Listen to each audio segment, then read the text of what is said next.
Malheureusement, j'ai pas trouvé de contrat pour rouler en MXGP cette année.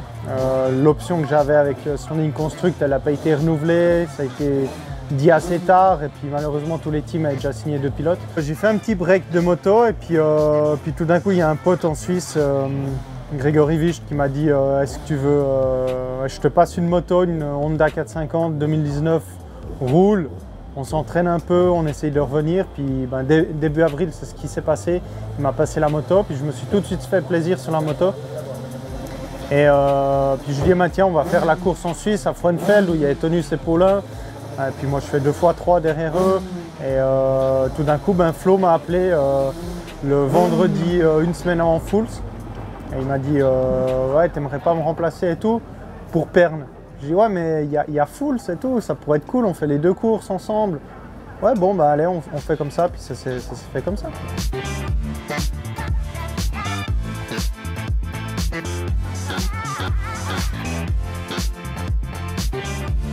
Je me suis dit je vais attendre qu'un pilote se blesse en MXGP pour pouvoir le remplacer.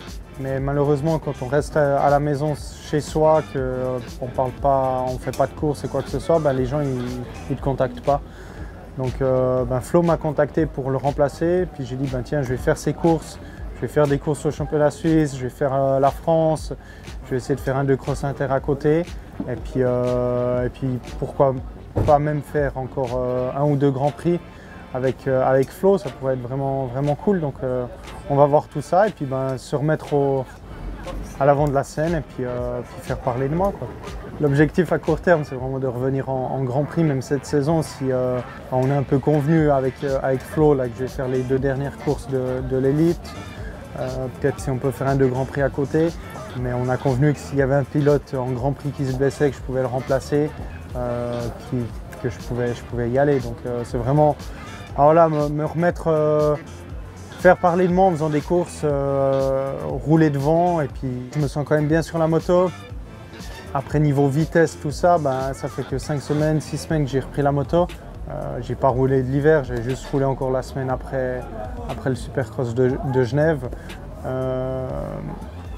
Ouais, bien sûr, il faudra du temps encore, il faudra quelques semaines pour arriver à 100%, mais ça se passe bien, j'ai des bonnes sensations sur la moto, physiquement je me sens quand même bien et je me fais plaisir, ça c'est vraiment le plus important.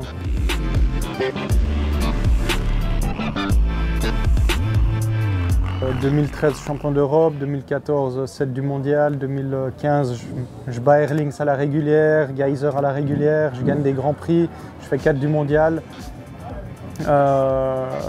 Surtout un bon moment, j'étais 2 du mondial.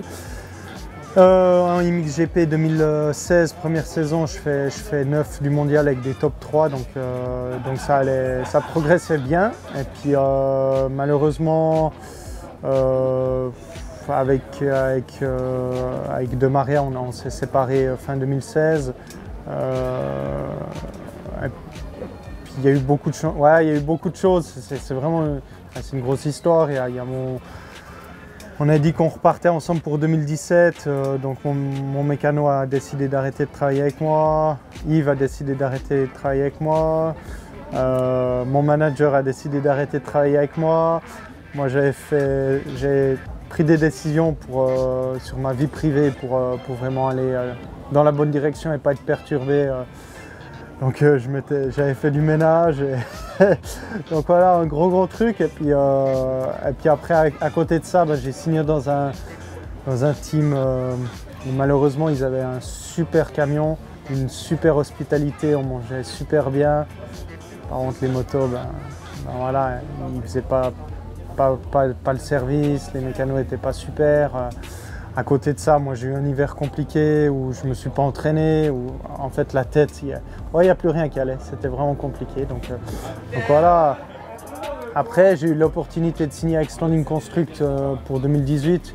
Et là je suis monté en Belgique depuis mi-octobre, j'ai travaillé comme un malade pendant 3 mois, j'ai roulé dans le sable. Je me rappelle le 30 décembre, on était à Lune Plage, on faisait des manches d'1 heure avec un pit stop pour faire le plein. Des fois il neigeait, c'était un truc de fou. Et puis je me sentais bien. Et puis mi-janvier, je m'entraînais avec Erlings, avec Goldenhoff, avec Van Orbeek. Et puis voilà, Erling c'était un peu plus rapide, mais Goldenhoff, Van der Beek, j'étais avec eux, mon teammate Strybos, j'étais aussi vite que lui. Et puis sur un saut, je prends un double appel, je passe par-dessus le guidon et puis je me fais le petit Gaperone. Donc pourquoi ça m'a amené là, je ne sais pas. Donc voilà, maintenant ce serait con d'abandonner à cet âge-là. Donc je continue à travailler, à essayer de remonter la pente et puis on verra ce que le destin me réserve.